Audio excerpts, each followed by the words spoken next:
Hello! It's me, Mr. Nichols. We're almost at the end, guys. We're almost there. This is going to be the research paper video, I guess. There's not going to be a whole lot to this, I don't think. It's just going to be me going over the research paper rubric, as well as covering the sample paper, reading through it and showing you what it does well, and kind of relating it to the rubric a bit. And then I'd like to show you the very first thing I do once I sit down and I grade each paper, so that you're aware of something very important to do with your citations. And do keep in mind that this is an MLA paper. It is not an APA paper, so when you find citations, make sure that they're MLA. If you hear me saying find citations and you're like, I thought I was supposed to build them, go watch the other video where I'm talking about the research paper planning.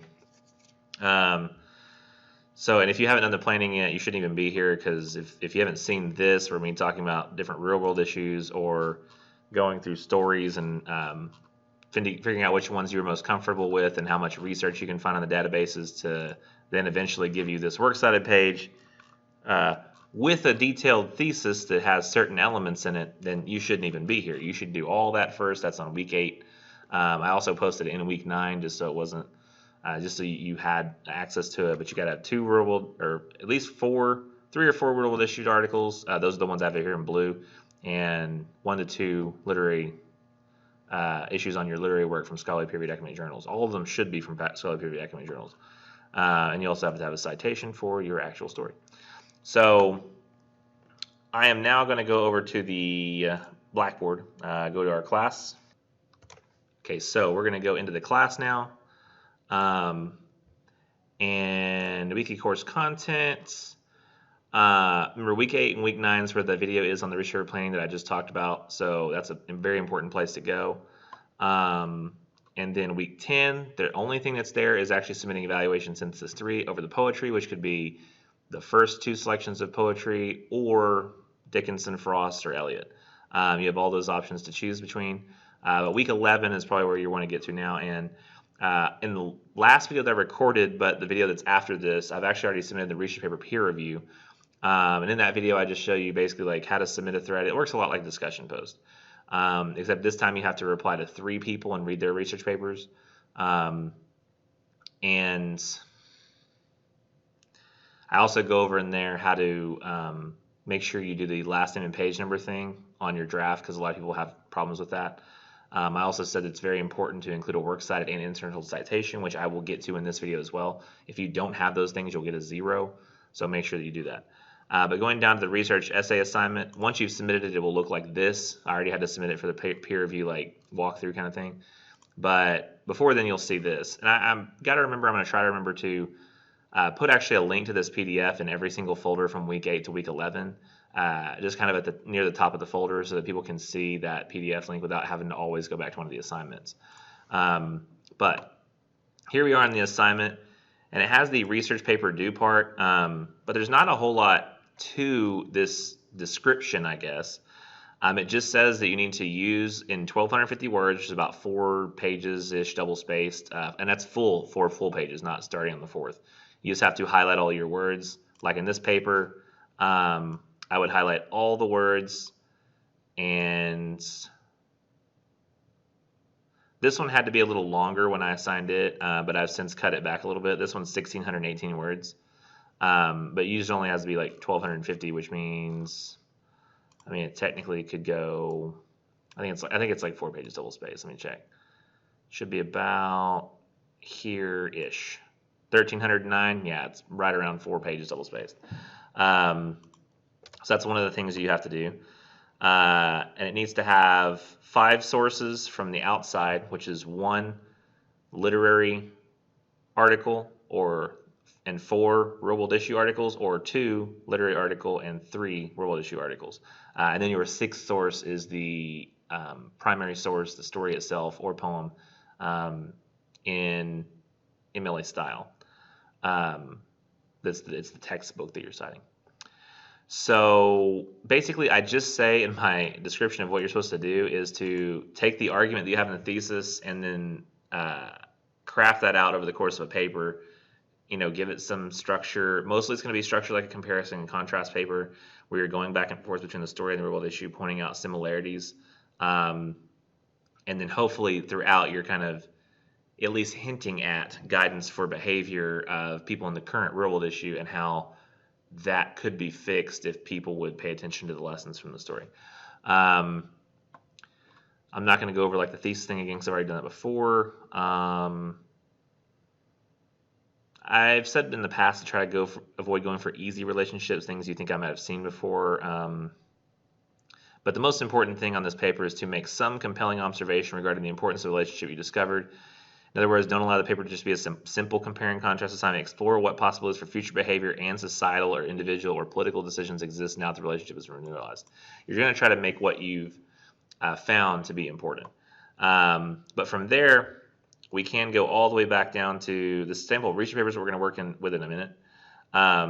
But I'm just going to open up the PDF that I have of the assignment because I think that's going to be a little bit easier. So I'm actually going to go over here to, because I'm going to show you how I would actually grade it and read it and stuff so that I want you to have like an accurate picture of that. Oh, where'd I go? Oh, I didn't mean for it to be open in this window. Let's do a whole new window. And then we'll go to there. But for right now, I'm going to go to the research paper rubric because that is, I think, a really important document in this paper and kind of tells you what I'm looking for.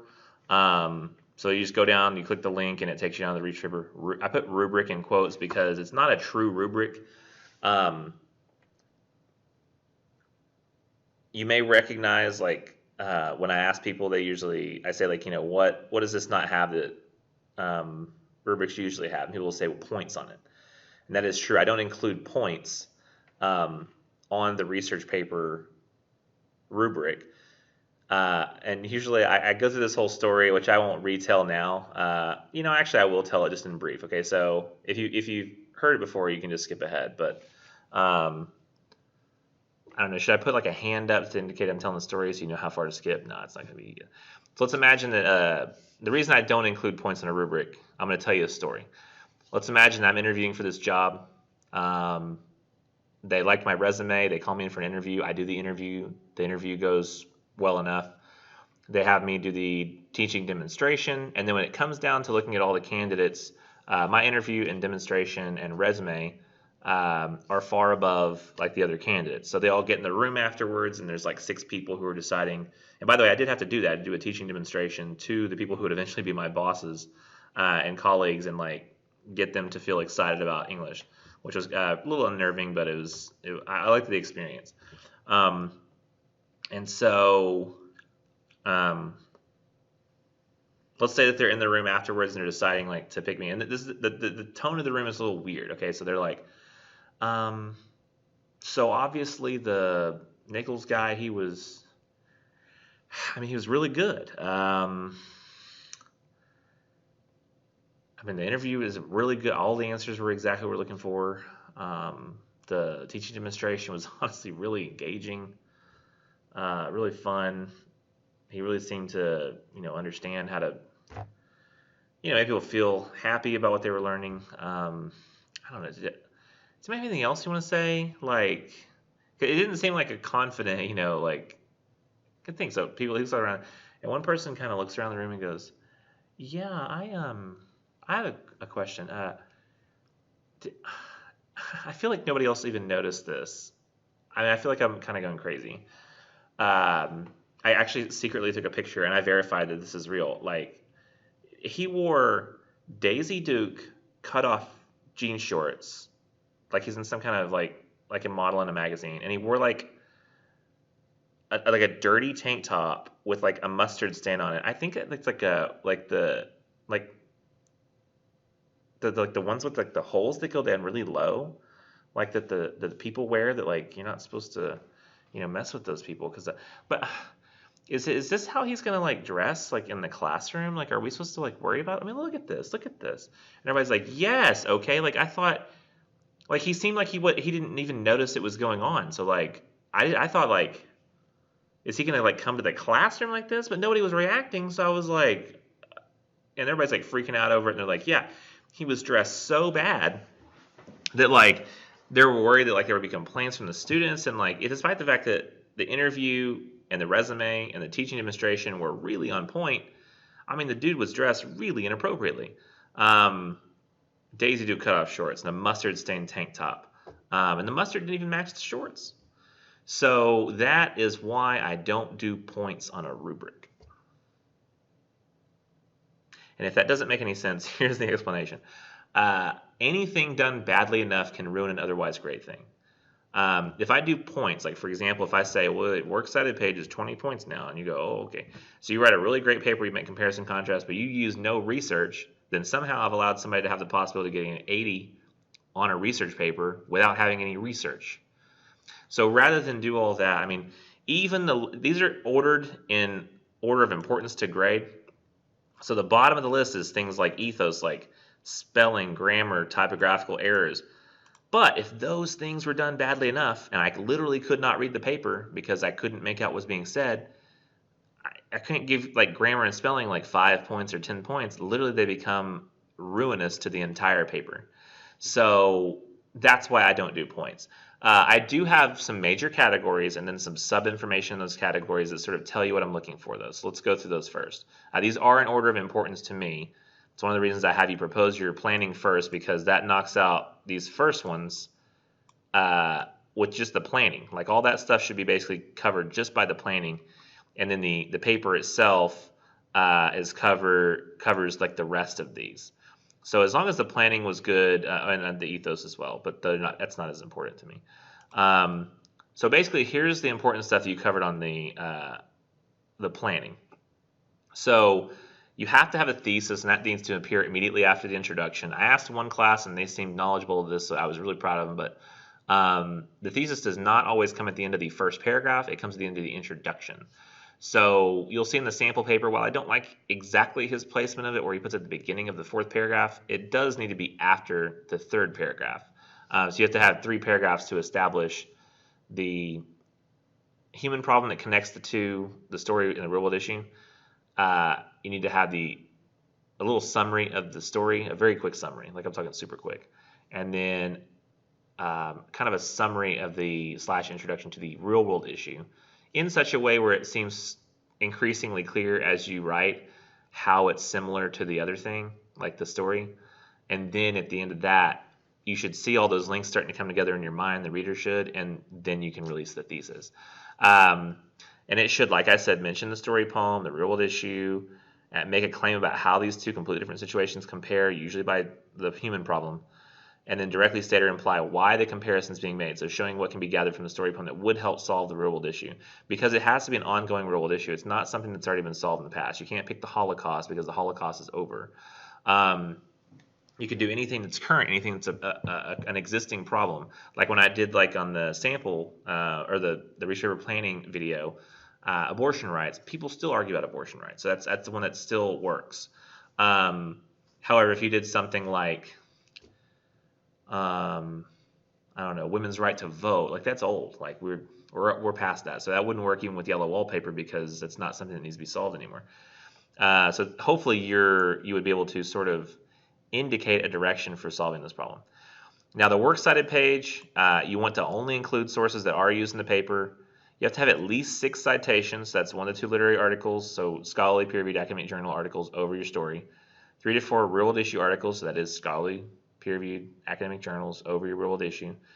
And then the textbook source for the work itself. You might be surprised how many people write an entire paper about Good Man is Hard to Find and never once cite O'Connor's name or think it's odd that they have no citation for O'Connor. But it happens like about half of the papers that I get. So just make sure that you include that. Additionally, somebody asked me, can I include news articles as well? Because like when I'm doing a really current situation and something political, like for example, if you're doing like the voting thing with Trump, where he's denying that he's lost the election right now. And granted, he has not lost the election yet. There are still votes out. They still have not verified the count. But if it goes to 270 and it's an official count and he's still denying that he says, I've won, they haven't counted the votes right yet, then you maybe could get into a situation where you've got a story that you can link it to, but you'll need current news, right? You would need current news articles to help provide context. But your real world issue articles would be about democracy and voting and faith in the public process and that sort of thing. and the importance of making claims with evidence, that kind of stuff. And those things will be a little difficult to find because it's probably difficult to find like voting. Sorry, I had to blow. There was something I'm stuck on my key. A little difficult to find like voting rights stuff, I think. On the databases, you could probably have to modify your search a couple times, but you could go to Gale databases, look at the topics, see if there's anything close to it, then go back over and look at the voting stuff in the Academic Search Complete database. But make sure they're also formatted properly. In MLA, it's going to show you how to do that in the database. So if you need to see how to do that, go back to the other video that I have. And then sources are cited when claims are made. So you can't just have all these on the Works Cited page and never use them. You have to use them. So you need to have those internal citations properly formatted, which means I believe in MLA you don't need the year like you do in APA. So it's just the last name, page number. That's it. And all of you should have access to the page numbers of your articles because you've got PDFs that you've saved, or you can go back to the databases and look at those PDFs. Make sure these sources are credible, valid to their purpose, and free of conflict of interest. Mostly that's solved by using the Academic Search Complete, but I have had some people in the past, like when they're trying to do like news, using stuff like Mother Jones, or they're using Breitbart, and those are pretty heavily swung left and right. PragerU videos, like none of that stuff is going to work. You need to find established news sources. The best place to look for news sources on this kind of stuff is over in the Opposing Viewpoints database, which I say not to go to, but which does have access to Washington Post, New York Times articles on various subjects, so that can be pretty useful.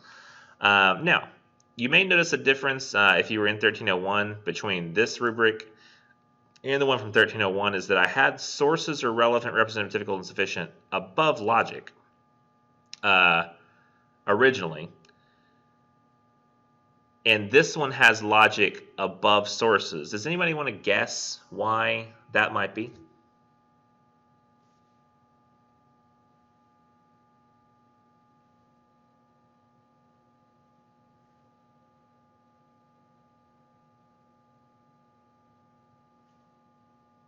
Well, let me tell you.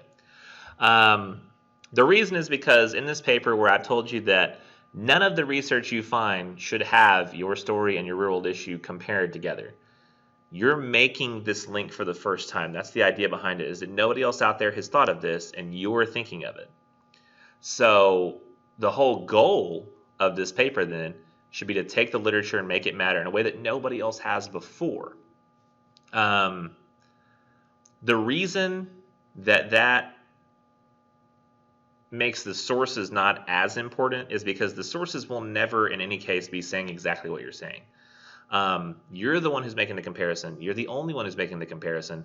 And so the logic that you use throughout the paper in connecting those two is going to be more important than the sources themselves, because they're never going to be able to do the legwork that you're doing in putting this paper together. So what does the logic in this paper entail? Making sure the story, poem, and real-world issue relationship is clearly delineated and explained. So don't just throw out examples and expect the reader to put those together. Explain how they're similar. The qualities of similarity are arrived at using creative, in-depth connections. You'll see in the sample paper that he's not just saying things are similar. He has literally two different people act, and the way they act at funerals is similar, although one is greater in degree to the other. So literally down to the actual actions they're doing, the rule books they use as their guide. I honestly would like to change that sample in the future. So if anybody's watching this video and says, well, I'd like to be a Magnus Baraka, I want to be on Mount Baraka, like Mount Rushmore, then you could let me know that, and then I'll keep a watch out. And but it needs to be something that's universal, everybody can understand, and also has a number of different touch points that I can hit. This particular paper really still, after all these years, hits those points really well that I want to cover. If you want to do that, you can talk to me about it. I actually had a student who currently uses my 1301 sample requested a set of information to let her become the new sample, and I was able to figure out some stuff, and I use her as a sample. So if you actually want to do that and you want some advice on how to achieve that, just ask me and I'll let you know. Importance of relationship is directly stated or implied to validate relationships. A lot of people pick a relationship between Antigone and Kim Jong-un, but they don't really tell me why that's important. Like, I understand Kim Jong-un is like the leader of North Korea, but like, why is that important? I mean, there's human rights violations, but what can be done about that? And in some cases, it's more important to deal with any human rights violations that are occurring in a way that can be stopped. North Korea is a little tougher. I mean, but in a local way, it's a lot easier. And then we have, I prefer if the relationship is semi-esoteric in nature, not arrived at easily. A lot of people go for really easy relationships like yellow wallpaper and feminism. Like, that's just super easy. And I don't even know, feminism's too broad. That's literally the subject of the story. Yellow wallpaper and like postpartum depression, that is literally the subject of the story. It'd be better to go for like yellow wallpaper and just some area where people aren't respecting the rights of the people they're making decisions for. That is what's happening. And technically, I guess that would work for my abortion idea too, the one that I had with abortion rights, which I never considered. People aren't respecting her input. They're making decisions for her. That doesn't go well for her. Wow, that really works well. Can't believe I never thought about that one before either. So you're going to be making all those connections yourself. You need to make sure that they're clear and that you're establishing the importance of that connection as well as you go. And then you want to make sure that your sources are relevant, representative, typical, and sufficient for the cases that you're using them for. So try not to rely mostly on one source. Try to spread it out. Don't rely just on rare cases. So like, don't tell me, like, if you're trying to make a comparison don't tell me one story of what one guy did. Like, you're somehow comparing it to like marijuana use. Don't say there was this one guy somewhere who smoked pot and this is what happened. Like, that's not going to be very effective. You need to talk about like broad sweep information that covers lots of evidence. Like I said, no anecdotal evidence. So, which is what the rare case I just described was. So make sure you provide enough research to prove points. Mention at least some research. Every paragraph I think is the best approach. And cite that well internally, and because remember, the internal citations are important. You have the last name, page number in parentheses. And if you've already mentioned the last name, you just do the page number in parentheses. Make sure there's scholarly peer-reviewed academic journals only, and make sure that there are things that I have approved on the research paper planning assignment. Now, the introduction. The introduction will need to be multiple paragraphs in length, and it should mention the most relevant aspects and plot elements of the story poem for understanding the comparison. So you'll need to cover the human problem in one paragraph, the story or poem in the next paragraph, and then the real world issue in the next. And you should summarize the story and also summarize the real world issue in such a way where their connection seems at least apparent. Maybe not clear, but apparent, so that once you hit the thesis, that clarifies the possibility of that connection. And then also mention the most relevant aspects and explain necessary background information of that real-world issue so that anybody who's reading it and doesn't know about that real-world issue will understand. Because one time somebody did like, what do you call it? Like, what's the euthanasia like abbreviation?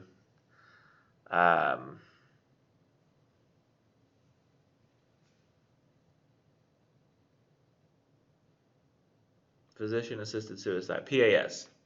So the whole paper used PAS, never ever explain what PAS was. So like, you're like, I think it's suicide related because I don't really know, because the way they were talking about it, like, it would have been really helpful to have gotten what this abbreviation means, So then ethos stuff, like I've said, just make sure the spelling, grammar, typographical errors, those things are kind of gone as much as you can. I mean, I don't really care if people use Grammarly. I don't really care that much. I don't use Grammarly. Grammarly always makes me suggestions that I think are either wrong or make no sense. Sometimes it makes a little bit of sense. It's built into some stuff, and I go, okay, I guess I could have worded that clearly. But I'm trying to sometimes write like I talk. I'm not always writing formal stuff. So like, some of the suggestions it makes is not at all appropriate to the situation or the context or the audience. It only has like one set of context and situation in mind, and that is when somebody's like, hi, I am trying to talk to you about a certain thing, that very prim and proper. I don't know, it doesn't seem to work for me in 100% of the case. If you can make it work for you, that's fine. So that is the research paper rubric. Now, how does that affect how I read the paper? I'm going to actually show you how I would grade this paper first of all. So one thing I'm going to make a note of on the video, or try to remember to, is the first thing I do when I see a paper. Do I start reading this paper? I do not. Because if I read this paper and it turns out I get to the bottom and I find that there's no works cited page, I just wasted all of my time. Because if there's no research cited, or I can't tell what that research is, and I'm not going to go back and look at the research planning and then flip back and forth between windows. That's like, you can do that one thing for me. You can paste the works cited to the end of your research paper. Highlight, copy, paste. Super easy. Whereas me, if you want me to grade, the easier you make it on me, the faster I can grade it. Also, the better your papers are, the faster I grade them. So if y'all would make them really good, then I only have to grade them once. So the first thing I'm going to do is actually go down to the bottom, and I'm going to make sure that all these sources are here and they need to be here. And I'm going to make sure that they meet the criteria that I've asked for, and I'm going to make sure that they also appear within the body of the paper. There are a couple of things people have noticed about these, and rightly so, that these aren't all from scholarly peer-reviewed academic journals. Some of these are news articles. I would prefer people not use news articles. This student had special permission. They said, I cannot find in scholarly peer-reviewed journal databases news articles. And I said, well, you can include a couple, like one or two extra things to help add context, I guess, if you can't find any scholarly articles on specifically this church's conduct. So he got special permission in this case, which is not a great one to use for a sample, which is why I'm still open to find new samples. So I'm going to check and make sure that all these articles are in here, and it's very easy. I just do a Control F, Barrett, there's one mentioned there, 2. Now Boone, there's 1. Ferris, 2 mentions. Wait, yeah, there we go. Friedman, 2 mentions. Hawthorne, and I'm going to find a few Hawthorns here, so I have to make sure that there's one in the article, one in the article, one in the article, the author himself, and then we have, weirdly, he's only mentioned in the thesis, which happens a lot. I prefer they be mentioned a little more often, but technically the author is mentioned in the paper, so that works. I see Bible's mentioned. Let's see, yeah, Bible. We'll get to that later. And then Johnson. And notice the weird spelling of Johnson, right? If he had spelled it John when he's doing his internal citation, when I do this little check, it's not going to find that. And I really don't like going through the entire paper and scanning it with my eyes to try to find if any of the missing sources are included in there. Every time I do that, it takes extra time that could be done doing papers faster for everybody else. But if there's no works cited page at all, it's a 0. If there's one article missing that supposedly was cited on the works cited, if they've already cited the total number, I don't count off. But if I haven't met all the total number yet, then it's -20 for one source. If there are 2 sources that aren't cited, I just give it a 0. Because I can give it maybe 20 points off and then still grade it, and it's mostly correct. I say if everything's okay once you submit it with this other source cited. But if I'm way before I'm actually going to even start grading these things, and then I notice that the paper probably has some other stuff wrong with it, and like maybe you not citing this one source is problematic in other ways, I'll just say go ahead, and especially too if like you have like the author themselves, Hawthorne is the one in this paper not cited, of like the story that he's writing about, that's going to be really bad too. So just make sure that you go through the work of checking on that and making sure you spell all those names right and they're in the document. You're citing them at least once. Otherwise, I'm just going to go back with you and say you need to cite all this research. It's a 0 until you do. So make sure you cite all the research. So it's like I said, anything done badly enough can drop it down to a really bad grade. So then I'm going to go up to the top, and what I should see is this first paragraph should be about the human problem that connects the two, then the story, then the real-world issue, then I should see the thesis somewhere around here, either at the end of this paragraph or like somewhere in this paragraph. I really don't like the way he approaches the structure right there, but it's, again, if anybody wants to become the new sample, write something that lots of people could understand, clearly does the argument, and the points are laid out really well. And you can see the comparison happening over the course of the paper. So here is how I would read this paper. And I'm actually going to read it, so it will take some time. but I'd like to be out of here by around 7:30, so it might only take me 15 minutes. So here we go. Human problem. An unfortunately common quality of society today, especially, and this is Ministers Black Veil and the Westboro Baptist Church. It's very simple to just do your story and the real world issue. Just lay it out quick. Like if I was going to do the other one, good man is hard to find, and abortion rights. Simple. An unfortunately common quality of society today, especially in groups of people who share a background of some kind, whether it be geographical, socioeconomic, or ideological, is that of hypocrisy. Okay, so hypocrisy is the human problem. Groups of like-minded people who share some type of worldview have the tendency to judge others by that worldview, often in a way that is not only off-putting to those who are more sympathetic, but completely immoral to the general population. It is only when attention is brought to the foul behaviors resulting from hypocrisy that anything can be done about them. Okay, so hypocrisy, bad. So we have to bring attention to it. In the story of the Ministers Black Veil, Reverend Hooper mysteriously begins to wear a veil for unexplained reasons. You haven't read the story before, but I think you can tell what it's about when you hear this. Though Hooper was a respected man of his residence, the townsfolk began to shun him because of his new peculiar appearance, despite the fact that Hooper had not changed anything about his actions and had remained the same compassionate minister throughout the story. The citizens of Milford only recognized him by his outward being. From this, the reader begins to get a feeling of animosity between the town and the Reverend.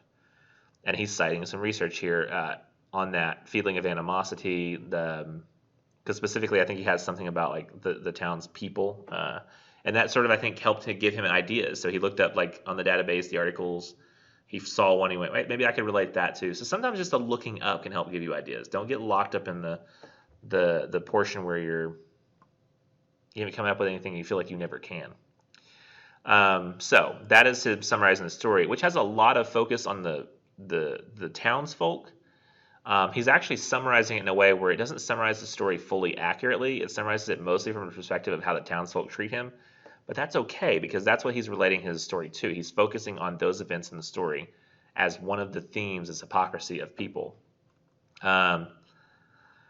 So then he says, in modern times, the Westboro Baptist Church has begun to publicly persecute those that they see as unholy and sinful. They're not as active anymore. In fact, the leader of the church died, but if you look up stories and news articles, you'll see that this was pretty bad.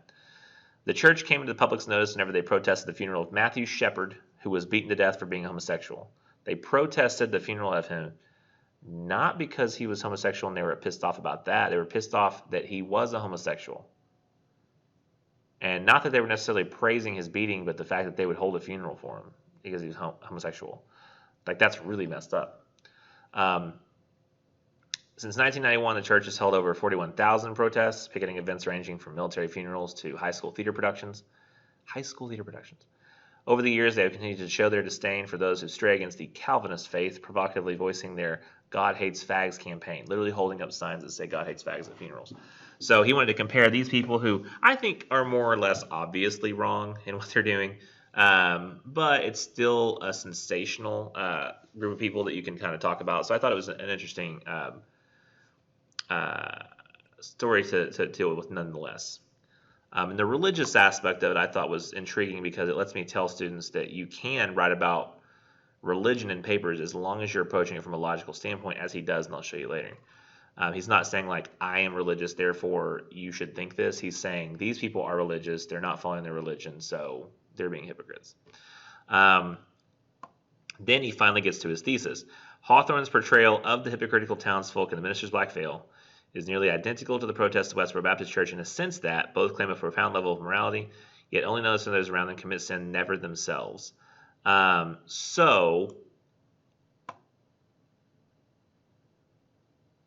up. I don't want you to have the exact same wording of this thesis. People try that a lot. They'll say like, Gilman's portrayal of the hypocritical family in the yellow wallpaper. Like, I don't want you taking the words and just switching them out with your own. This isn't a formula so much as it is a guide, okay? Though I do want the introduction to be structured the way I said. I just don't want you to take literal words and make them exactly the same. So he really could stop there or like have a little bit of a sentence before or after that sort of, closed out that context and moved on to the next point. But he moves right into the first point in that same paragraph, which kind of bothers me. And then he cuts the point off midway, I feel like, if I remember correctly. So he says, in the Minister's Black Veil, Hooper is in conflict with the townspeople, though there has been no provocation. Hooper essentially minds his own business while bearing his veil, while the town around him persecutes him for acting atypical. This is no different than the God Hates Fags protest by the Westboro Baptist. The church purposely and harshly protests out on the streets against homosexuality by damning gays to hell and throwing out derogatory insults. The church purposely advocates their hostility toward homosexuals even though they have done nothing to offend or harm them. Though the Westboro Baptist Church may have a more extreme way of persecution, it's essentially the same as the townsfolk and the Nurses of Black Veil. This is because both show disdain for one who goes against the societal norm. That actually does cover it pretty well. If it had been its own paragraph, like just this, it would have worked well. Just saying, he acts different, and homosexuals, at least to the Westboro Baptist Church, act different. So they're being persecuted in both cases. So that's one point being made. The simplest, I think, basic level. In the Nurses of Black Veil, Reverend Hooper attends several events at which he would normally be allowed or even encouraged to attend. However, because of his new appearance, the townsfolk gossip about him and question why he is even needed at such places. One of the events that Hooper attends is a funeral, and I got really worried because I was like, oh no, the big story is that the Westboro Baptist Church attends funerals. He's attending a funeral. He's going to be like, wow, look how they both attend funerals. And that is more of an informational thing, and I'm less impressed by that because that's just incidental, right? Like, oh, they both have somebody, like, almost like the Batman and Superman thing, where like they stop fighting because they both realize each of their moms are named Martha. I was like, bleh. Like, that's so incidental. Like, what does that matter? Like, I mean, they both have mothers. Like, it's just maybe a similar relationship. No, they're just the same name. Like, your mommy's Martha too. Just like this. If it's like, oh, you both funerals, like that's not a big deal. But he goes on and clarifies what he means by that. He says it's similar to the Westboro Baptist Church because they frequently protest at military funerals. However, the church does not resemble Hooper for their attendance of such events. It's like he heard me thinking that, like, not just because they're there, but instead the townsfolk. Hooper attends the funeral out of moral obligation. He sits and pays his respects to the dead without a word to anyone around him. All the while, the townsfolk gossip about his veil. This is a highly inappropriate action for a funeral which is meant to honor the passing of a life. The fact that these citizens cannot rise above their impulses to berate Hooper, even in a situation of unfortunate circumstance, shows that Hooper has the most morality of all of them. I like how he's citing his literary article with that. He does not attend the funeral and bring high attention to his veil by vocalizing his aggravation at the town for shunning him. He doesn't even mention a word about the hypocrisy of the town. He instead sits and does not say a word. So it's talking about Hooper being respectful while the other people are gossiping about him. And then I like how he transitions to the next paragraph. This very idea mirrors what happens when the Westboro Baptist Church chooses to protest a funeral. On one side, you have the family and friends of the deceased who have come to pay their respects to their loved one. And on the other side, you have the belligerent church members protesting the ceremony. It's awful, doesn't it? The family and friends mirror Reverend Hooper because they've attended the funeral for the right reasons. They've come to pay their respects and say goodbye to their loved one, just as Hooper had in the Minister's Black Veil. The Westboro Baptist Church mirrors the townsfolk because they're insulting attendance at the funeral. They have attended the funeral claiming morality just as the townsfolk had, but in actuality had defiled the ceremony by insulting the dead.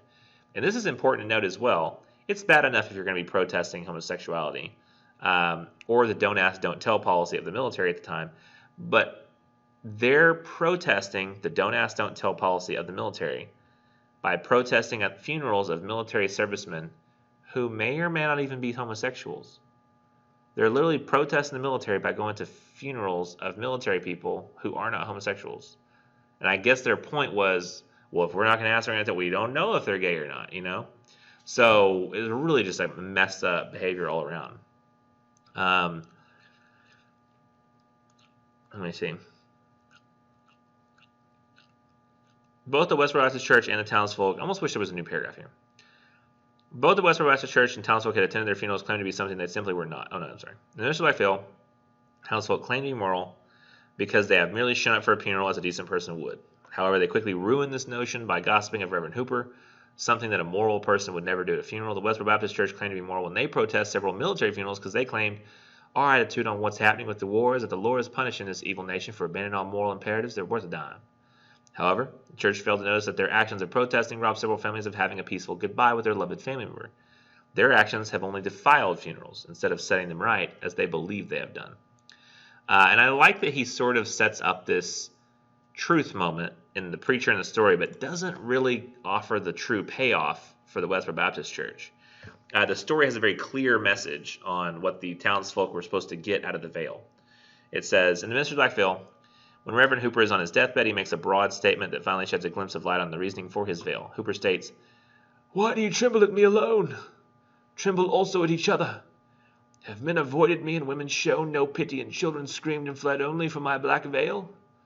What, but the mystery which it obscurely typifies, has made this piece of crape so awful?"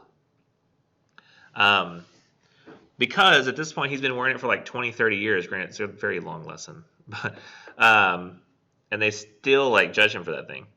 It says at this point in time, Hooper's finally become angered, and he's on his deathbed. Angered, the townsfolk have only judged him for his veil the whole time. He points out that he is still the same man beneath what he bears on his face, yet they still continue to shun him. Hooper is baffled by this, even goes on to say, "I look around me and lo, on every visage a black veil." And what Hooper means by this is that the townspeople have judged and berated him so harshly they have forgotten to look at themselves. He sees, they all look at him and they say, "You're wearing a black veil," so it's them and then him. But he looks out from his perspective and sees a black veil over everyone. So to him, it's like a symbol for like the veils they have between each other, or the veils that they have between them and him. He's just pointing out the veil that they have, that they're less willing. It's more subtle. It's elusive. So that's what his whole point was. And he says, this is similar to the West. And I wish he would make a new paragraph here. Why not? This is similar to the Westboro Baptist Church in the most blatant way. They are a church that commits actions that are nearly categorized as hate crimes. Most people go to a church to seek salvation and escape persecution from the hate of those around them by the divine and universal love of God. However, this church goes out of their way to persecute and condemn others, which is quite the opposite of a usual Sunday worship.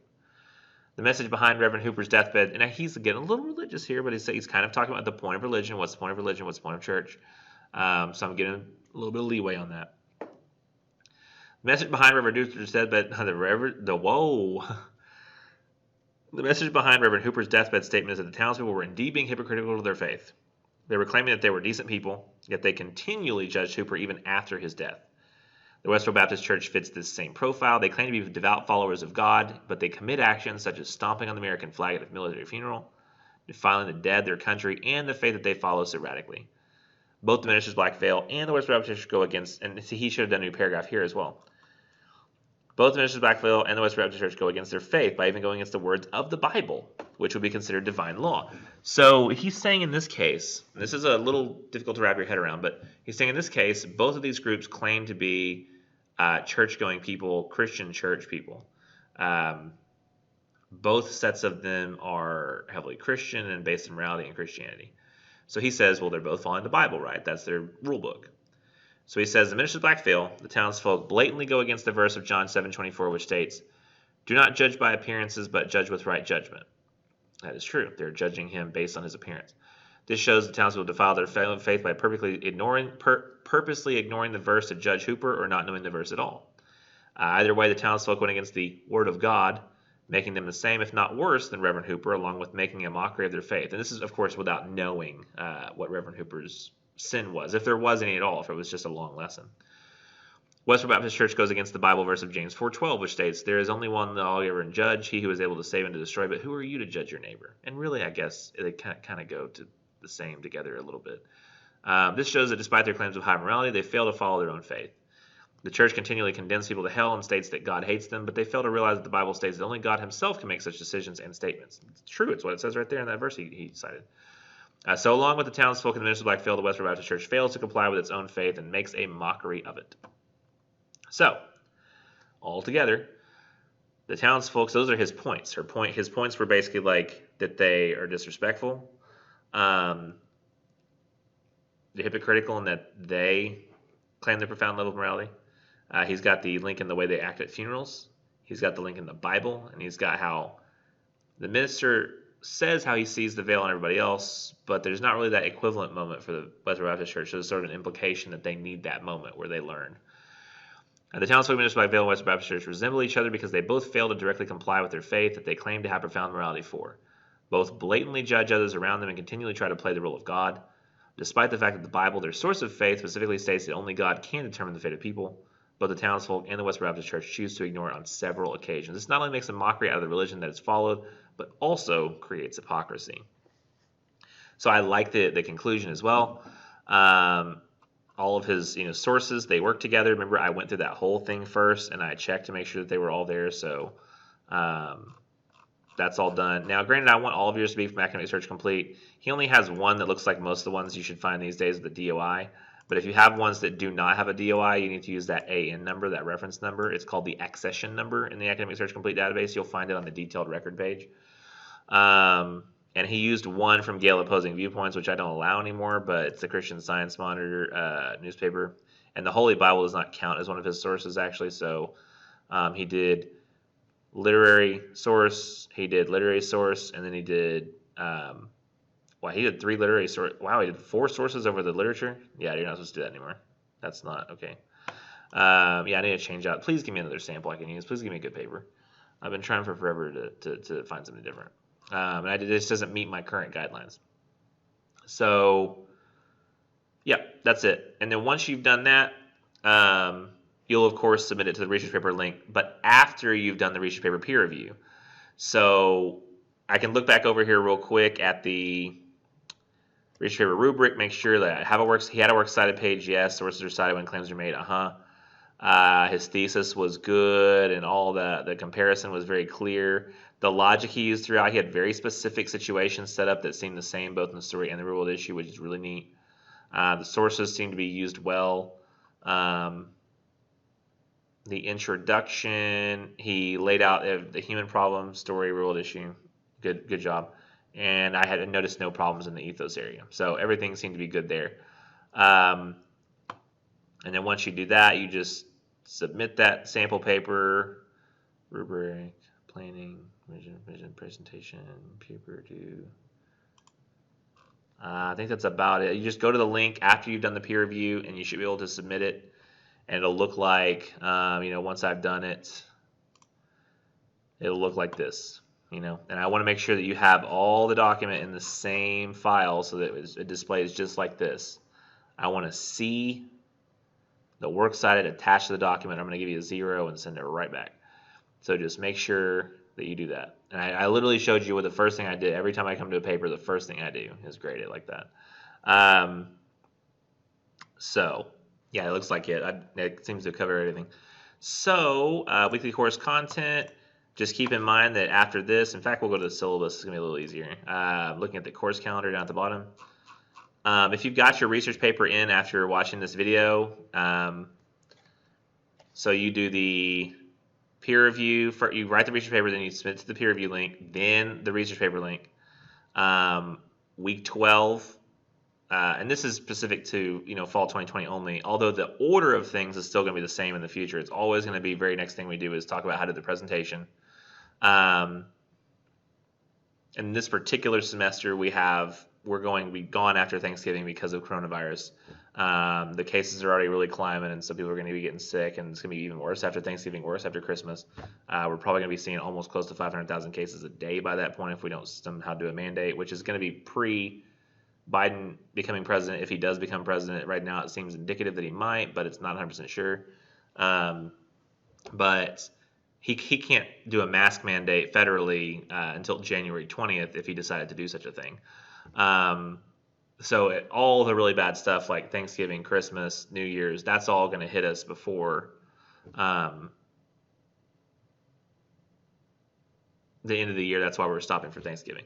And then you'll do your end of course opinion post, and the launch pads will be due, and then the research presentation videos will be due, as well as the replies that you do to people and asking them questions and answering the questions that they have of you. So that I'm going to talk about in week 12, but I'll also have a video about it. And it's very similar to submitting both the peer review and combining that process with the intro video you took at the beginning of the semester. And then final revisions, and I'm going to get the grading done as soon as I can, all this stuff, so that you can get to work. Why does it say no class week 12, Thanksgiving 2? Like, what's that 2 for? There's a second Thanksgiving? It's weird. So that's it. Let me know if you have any questions, but you should now go on to the peer review video so that you can see how to submit the peer review once you have the draft done based on the things we just talked about. That's it. Good luck on the paper, guys. Bye.